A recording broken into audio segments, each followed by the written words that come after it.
اعوذ باللہ من الشیطان الرجیم بسم اللہ الرحمن الرحیم۔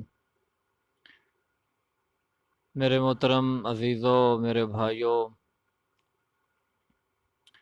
اس وقت مختصر سے وقت میں اپنے تمام طلباء، تمام سامعین بلکہ تمام مسلمانوں سے گزارش کروں گا کہ ہمارے معاشرے کے اندر ایک نافرمانی اور ایک گناہ ہے جو کینسر کی شکل اختیار کر چکا ہے، اور وہ جھوٹ ہے۔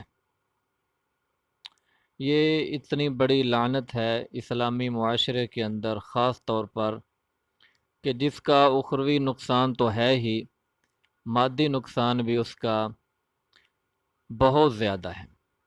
گناہ تو اور بھی ڈھیر سارے ہیں، لیکن چند ایک ایسے گناہ ہیں کہ جن گناہوں کی وجہ سے اسلامی معاشرہ تباہ ہو کر رہ جاتا ہے۔ ان کے اندر غیبت ہے، جھوٹ ہے، بدگمانی ہے، بغض اور کینہ ہے۔ یہ ایسے گناہ ہیں کہ یہ انسانی زندگی کو بھی تلخ کر دیتے ہیں، جینا حرام کر دیتے ہیں۔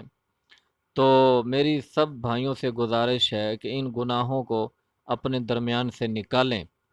خاص طور پر جو جھوٹ ہے، اس کے بارے میں تو قرآن مجید کے اندر لعنت کے الفاظ آئے ہیں کہ لعنت اللہ علی الکاذبین، جھوٹ بولنے والوں پر، خلاف واقعہ بات کرنے والوں پر اللہ تعالیٰ کی لعنت ہو۔ اور حدیث کے اندر آتا ہے، آپ صلی اللہ علیہ وسلم نے فرمایا کہ ایک آدمی جھوٹ بولتا ہے اور بولتا رہتا ہے حتیٰ کہ وہ اللہ تعالیٰ کے ہاں کذاب لکھ دیا جاتا ہے، اور ایک آدمی وہ سچ بولتا ہے اور ہمیشہ سچ کو اختیار کرتا ہے حتیٰ کہ وہ اللہ پاک کے ہاں صدیق لکھ دیا جاتا ہے۔ تو کوشش کریں کہ ہم اللہ پاک کے ہاں کذاب نہ لکھے جائیں، اللہ پاک کے ہاں ہم صدیق لکھے جائیں۔